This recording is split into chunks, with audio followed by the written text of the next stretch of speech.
In this guide, I'll show you how to add any NFC card to Apple Wallet. Just before you begin, ensure that your device is NFC enabled.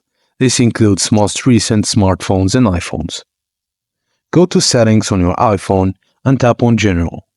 Select Software Update and confirm that your iOS version is 13 or later. You can purchase an NFC tag compatible with Apple Wallet. These can be found online or in electronic stores. Open Settings on your iPhone and go to Control Center.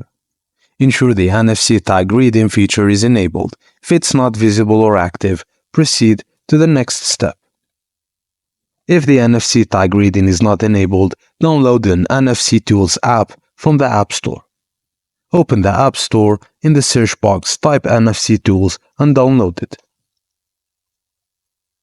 Follow the on-screen to activate it and then to add the NFC card to your Apple Wallet. Once completed, you've successfully added the NFC card to your Apple Wallet. Just note that your Apple Wallet should recognize the NFC tag and offer options to add it to your wallet automatically. And that's it, guys. Thank you for watching, and please don't forget to like and subscribe for more.